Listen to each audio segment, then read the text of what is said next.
Bastila, I was wondering something. How did those Vulkars manage to capture a famous Jedi like you? Were you knocked out when your escape pod crashed? No, I was conscious. But my force powers were exhausted from using my battle meditation in the battle for the Ender Spire. Without my help, you might have never gotten off the ship alive. Fair enough, but I've seen you Jedi in action. There's no way those thugs could have stood a chance against your lightsaber. My lightsaber was misplaced. I couldn't find it after the crash. I looked everywhere in that pod. The Vulkars came and overwhelmed me even as I was searching for my weapon. Wait a minute, let me get this straight. You lost your lightsaber? I mean, isn't that a violation of some kind of Jedi code or something? This is no laughing matter. During the crash, my lightsaber must have fallen from my belt and rolled under my seat. The Vulkars probably found it there when they searched the wreckage. Hey, don't get mad. I'm sorry. It's just funny to think of a legendary Jedi losing her lightsaber. Take my advice.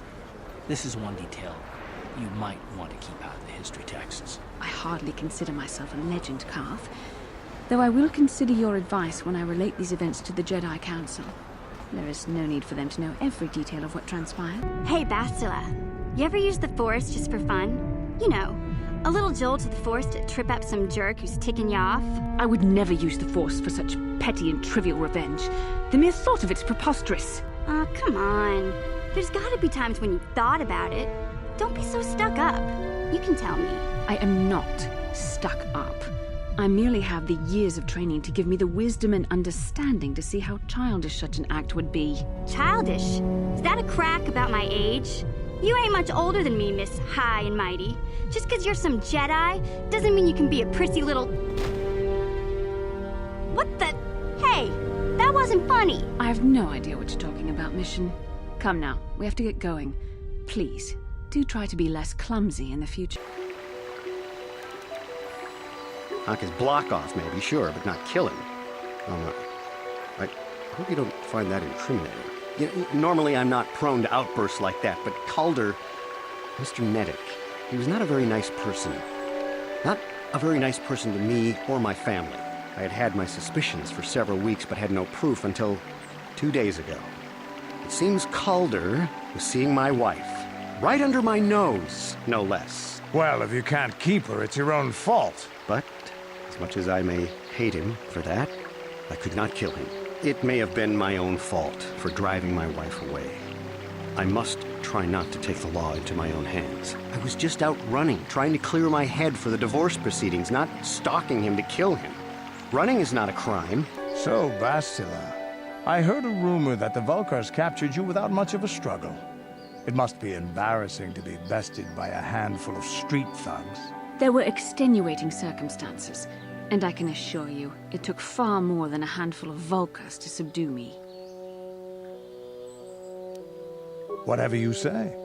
All I know is that if we had more Jedi like Bastila fighting against us in the Mandalorian Wars, my side might not have lost. Bold talk from a broken-down mercenary who was serving at Davik's heel. I'd call you his pet Kathhound, but they have enough loyalty not to turn on their masters. Insults? Maybe if your master had trained your lightsaber to be as quick as your tongue, you could have escaped those Vulkars, you spoiled little Jedi princess. I was not spoiled. I was given the same training as everyone else in the Order. You are nothing but... No, I must not do this. There is no emotion. There is peace. That's the problem with you Jedi. Always chanting about peace and control. Never up for a good fight. Well, except for Revan, I guess. Enough, Mandalorian. I won't rise to your bait anymore. The game is over. Let us continue on with what we were doing. I have been informed by my protocol droid that you wish to speak to me. I brought my family here to find peace and safety, not to be harassed and treated like common criminals. Your council has no authority here, and I respectfully ask you to leave this property at once. This guy isn't telling us something. He might even be lying. I don't trust him. I trust you will show yourself out. If not, my security droids will be sure to deal with you. How can I help? It was less of a dream and more of a vision the two of us shared. But I am certainly willing to answer any questions the Jedi Council did not. And are you so certain that it is not you in my dreams? I see. That is most likely vanity speaking, for I am not certain myself. Regardless, our fates are linked.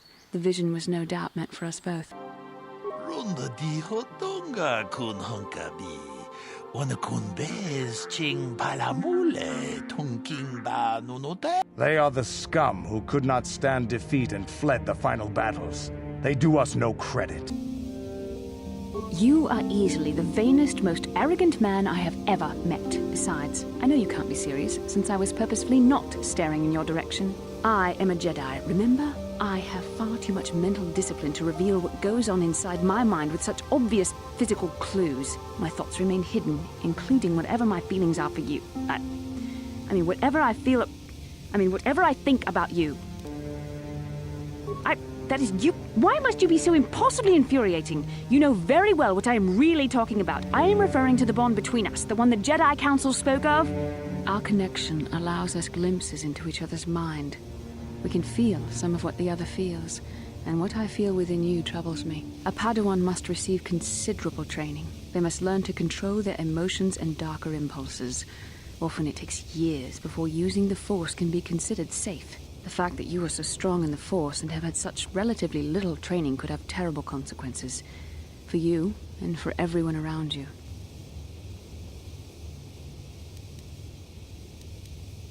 I don't think there's much you can do. If things were different, I would recommend several years of training under one of the Jedi Masters. But I fear that won't be possible. Thankfully, you've exhibited a degree of compassion and self-control up to this point. I sincerely hope you can maintain these traits in the future. We must all resist the influence of the dark side. It's everything we are fighting against. This is doubly important for you, with your natural affinity for the Force. That's good to hear. Without the proper training, however, I'm afraid you will find the path difficult even with the best of intentions. There's great danger ahead for both of us. Our destinies are intertwined. Everything one of us does will have consequences for the other. Any reckless behavior on your part is likely to affect me as well. Yes, that is true. I will do my best to guide you, but I am no master. Not yet. And there are times when I find the sheer strength of your power almost overwhelming. Your power could be a gift or a curse. When you need guidance or advice or support, I will do my best to help you stay on the path of the light. I only hope I have the wisdom to help you through the dark times. But for now, we should return to our mission.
Mighty generous of you. A little too generous, if you ask me.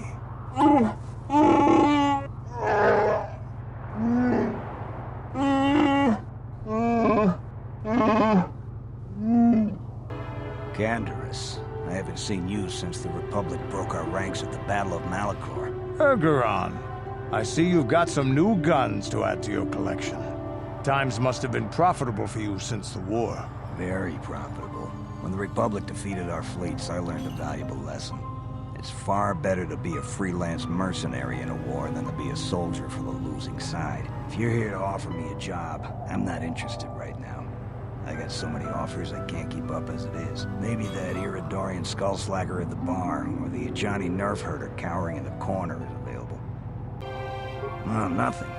Except that the Ijani are a bunch of fey dancers prancing in a battle with tiny weapons not fit for Mandalorian children. They hardly wear any armor because it slows them down when they run away. But the Ijani are better than the Iridorians. Those savages keep hacking at fallen foe even after death, mutilating the corpse out of pure bloodlust. I even heard they'll turn on each other when the battle fever hits. Who wants to work with someone like that? I could pretty much name my price right now, especially since the Republic's so desperate for mercs all of a sudden. You're all dead! If you want to die, then go. You won't hear me mourning for you. I'll stay here and be safe until some sort of real rescue comes. Don't get your hopes up too high. I have no intention of dying. I have to give you credit. You've led me on quite a chase, but nobody gets away from Calo Nord in the end. I see you brought some backup, Calo. Realized we were a bit too much to handle on your own, huh? You got lucky on Terrace. The Sith attack saved you from a quick and gruesome death. But I promise you, the Sith won't be getting in my way this time. You underestimate me. There's other ways down here besides the Republic subs. A small vessel with the right weapons can blast a path right through those Paraxian sharks. Once I got down to the ocean floor, all I had to do was come here and wait. I knew you'd come back this way eventually. Sorry, I'm not in this for the credits.